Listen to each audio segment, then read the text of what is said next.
Základná škola Tematínska sa po viacerých skúsenostiach a odporúčaniach rozhodla svojim žiakom priblížiť prvú pomoc prostredníctvom spolupráce so záchranármi.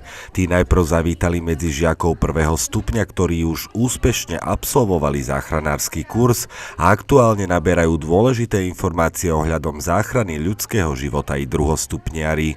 Na našej škole všetci žiaci prvého stupňa absolvovali kurz prvej pomoci. Pomohla nám spoločnosť Ako zachrániť život. Máme úžasnú spoluprácu so záchranárkami Barborou a Natáliou, ktorú si deti aj obľúbili. Pre záujem veľkých žiakov, ale zároveň aj učiteľov, teda poriadame tieto kurzy momentálne na 2. stupni základnej školy. Dnes sú to siedmaci a postupne prejdeme celým 2. stupňom. Myslím si, že je veľmi dôležité, aby tak ako aj my, aj deti vedeli ovládať základy prvej pomoci. Na škole máme defibrilátor a priame v praktických ukážkach sa vlastne učia prácu aj s defibrilátorom. Nedotýkej se pacienta, analyzuj. Výboj doporučen. Nedotýkej se pacienta, stiskni tlačítko výboj. Výboj byl dodán. Začni resuscitovat.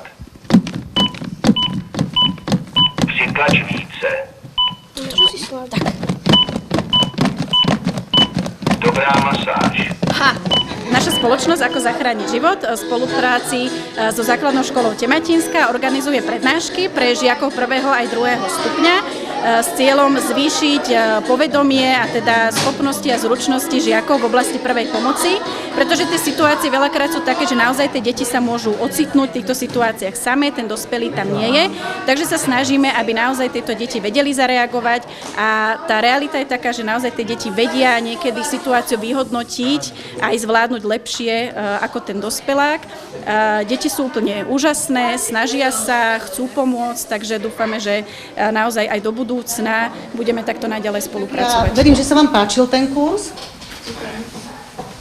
že vám to bude osožné a zároveň vám želám, aby ste nič z toho nemuseli využiť v praxi, aby ste sa stretávali len so zdravými a šťastnými ľuďmi. A tebe chcem, milá naša záchranárka, poďakovať za to, že sa nám venuješ, už nie 1. hodinu. A dovolili sme si teda za školu a za mňa odovzdať ďalšej spoločnosti také malé poďakovanie. Ďakujeme. David Cvitač, televízia Pohoda.